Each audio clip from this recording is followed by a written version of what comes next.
হযরত আবু বকর রাদিয়াল্লাহু তাআলা আনহু এত নরম সাহাবী, যে সাহাবী জান্নাতের সার্টিফিকেট পেয়েছেন, এমন একজন সাহাবী যে সাহাবী নবীজির হিজরতের সাথী।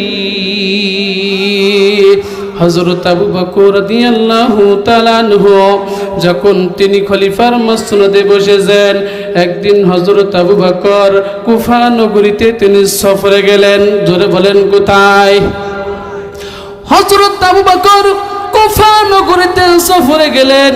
হযরত আবু বকর কুফা নগরীর সফরের মধ্যে গিয়ে কয়েকদিন যখন তিনি অবস্থান করতেছিলেন, এমন সময় আবু বকরের কাছে একটা খবর আসলো।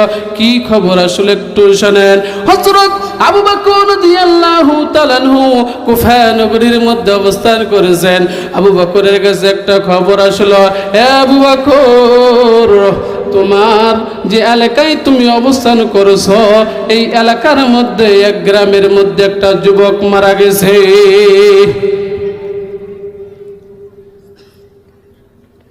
সম্মানিত হাজিরিন, হযরত আবু বকরের কাছে খবর আসলো, খলিফাতুল মুসলিমিন আবু বকর, একটা যুবক মারা গেছে।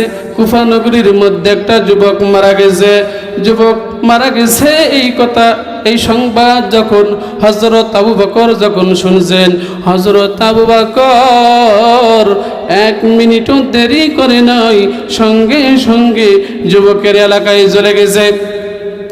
হযরত আবু বকর যুবকের এলাকায় চলে গেছে।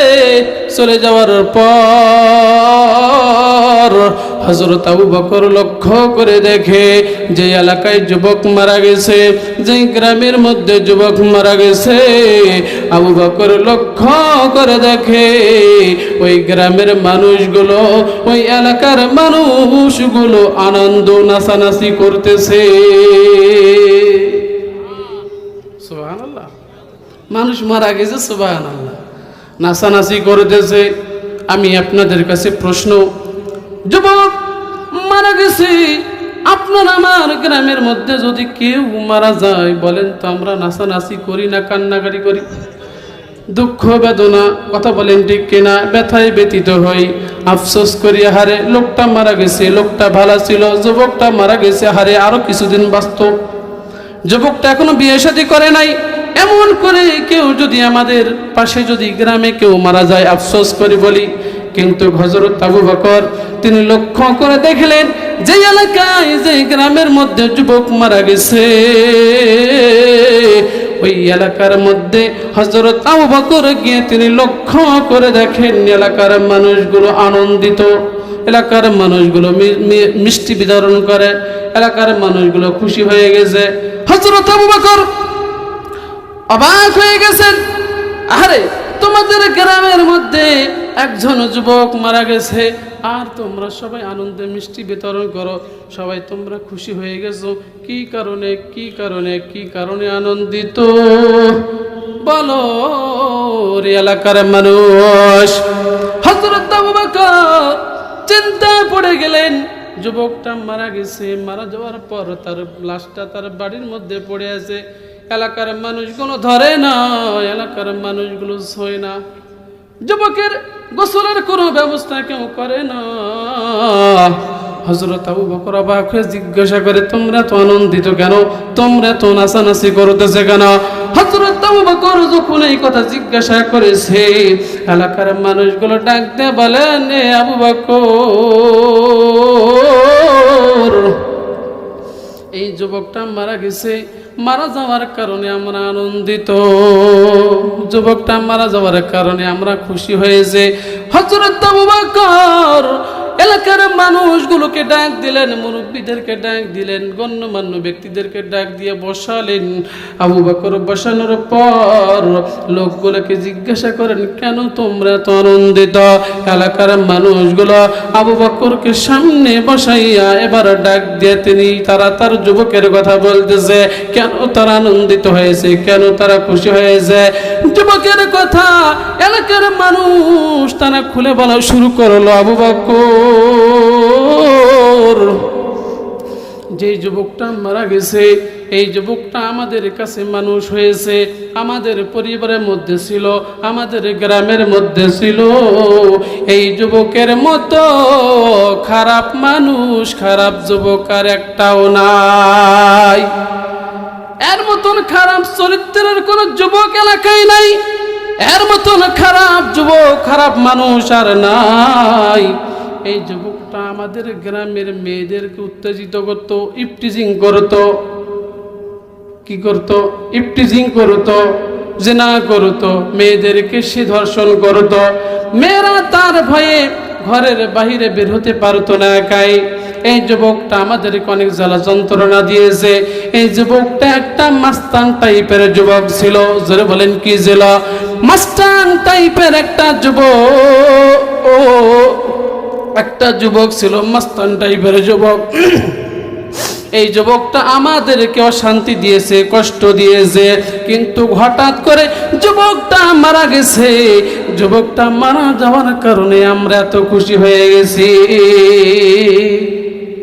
বলেন তো, যুবক মারা যাওয়াতে খুশি হয়ে গেছে কেন? খুশি হয়েছে, যুবকটা একটা মাস্তান ছিল, যুবকটা খারাপ চরিত্রের মানুষ ছিল, যুবকটা নামাজ পড়তো না। কথা বলেন ঠিক কিনা?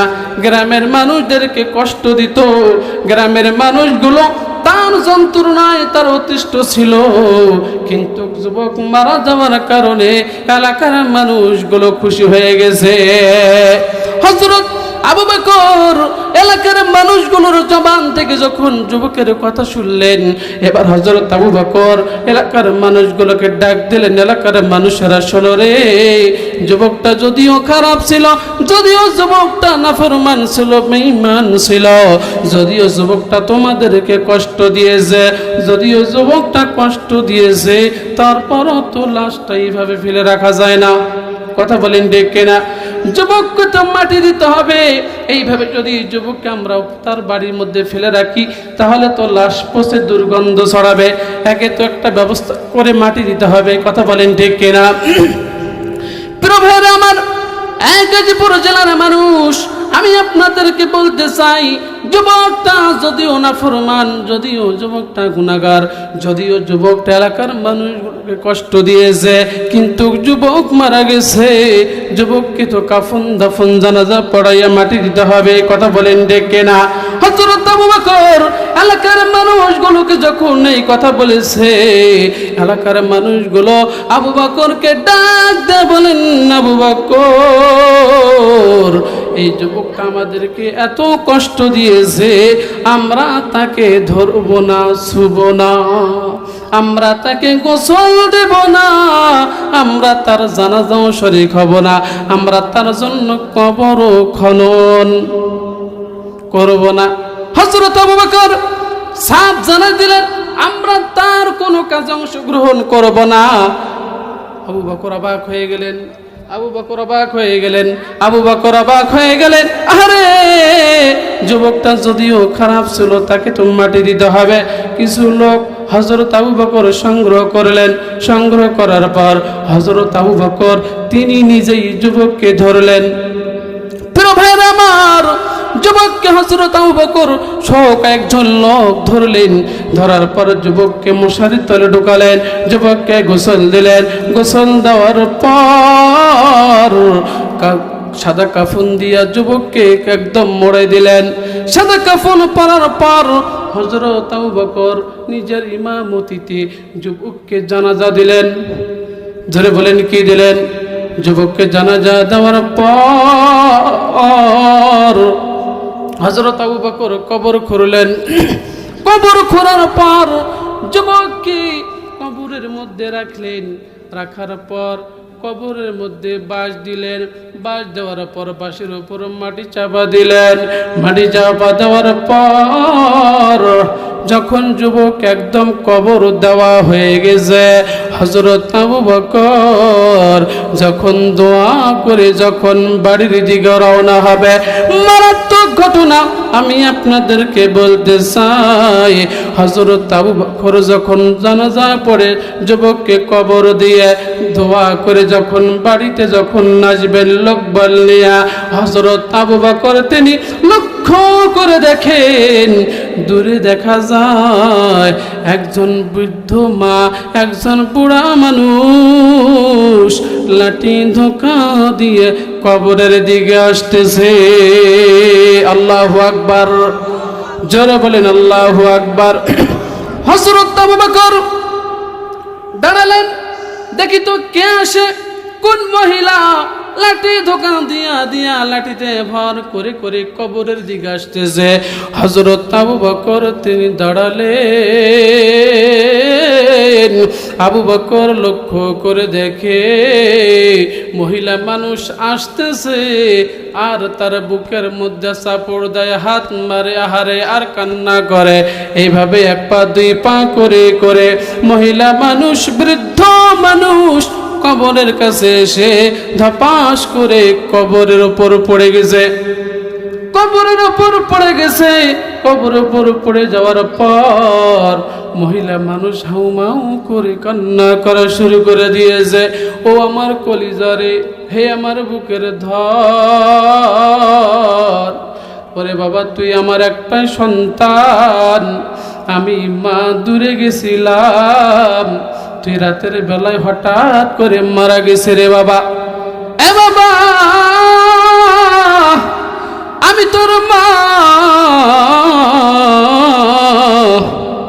এ বাবা আমি দূরে গেছিলাম, তুই মারা গেছোস। ওরে আমার কলিজার ধন, আমি তোরে একবার দেখতে চাই।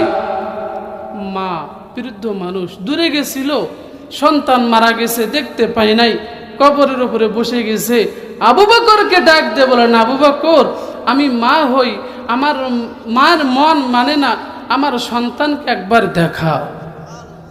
আবু বকর বলছেন, মারে তোমার সন্তান হয় জানি, কিন্তু এলাকার মানুষ বলে তোমার ছেলে নাকি ভালো ছিল না। বৃদ্ধ মা বলে, আবু বকর আমার সন্তান জানি, আমি মাও জানি আমার সন্তান খারাপ, আমার সন্তানের চরিত্র ভালো না, দুশ্চরিত্রের একজন সন্তান, কিন্তু আমার সন্তান তো, আমি তো আমার সন্তানকে একবার দেখতে চাই। আবু বকর বলেছেন, মারে না, আর কোনো সুযোগ নাই, কাফন দাফন হয়ে গেছে, কবর দেওয়া হয়ে গেছে, আর কোনো কবর খুঁড়ে লাশ দেখানোর কোনো পদ্ধতি নাই, বুদ্ধি নাই, আছে নাকি? মহিলা মানুষ, বৃদ্ধ মানুষ কিছুতেই আবু বকরের পা ধরে আর ছাড়ে না। আবু বকরের পা ধরে চোখের পানি ফেলে ফেলে মহিলা বৃদ্ধ মানুষ কান্না করে। এবার আবু বকরের মনটা নরম হয়ে গেছে, মনটা নরম হয়ে গেছে। আবু বকর লোকজনদেরকে আদেশ দিলেন, লোকেরা রে তোমরা মাটিগুলো সরাও, কবরটা আবার খোঁড়া। কবর খোঁড়া শুরু হয়ে গেল। প্রিয় ভাইয়েরা আমার, হযরত আবু বকর লক্ষ্য করে দেখেন কবরের মাটি সরানো হয়ে গেল, বাঁশগুলো যখন সরানো হয়ে গেল, এবার যখন ওই যুবকের লাশের মুখ থেকে কাফনের কাফন যখন এই হযরত আবু বকর যখন ওই সরাইছে, আবু বকর লক্ষ্য করে দেখে, এলাকার মানুষগুলো লক্ষ্য করে দেখে, যে যুবককে কিছুক্ষণ আগে কবর দেওয়া হয়েছে, যে যুবকের আমল নামায় এলাকার মানুষ তারা সাক্ষী দেয় কোনো আমল নাই, কোনো ভালো কোনো কাজ নাই। হযরত আবু বকর যখন যুবকের মুখ থেকে কাফনের কাফন যখন সরাইছে, আবু বকর লক্ষ্য করে দেখে গুনাহগার যুবকের মুখমণ্ডল নূরে আলোকিত হয়ে গেছে, ঝলমল ঝলমল করে। বলেন তো অবাক হওয়ার কথা কিনা? এলাকার কোন মানুষ সাক্ষ্য দেয় না লোকটা ভালো ছিল, এলাকার কোন মানুষ তারা সাক্ষী দেয় না যুবকটা ভালো ছিল। আহারে একটা গুনাহগার যুবক, এর মুখটা আলোকিত হয়ে গেছে, জান্নাতি মানুষের মুখমণ্ডল হয়ে গেছে। একজন গুনাহগার যুবকের মুখটা এত সুন্দর হওয়ার কথা নয়।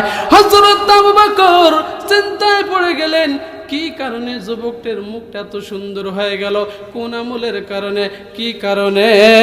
আপনার আমার শোনার দরকার আছে।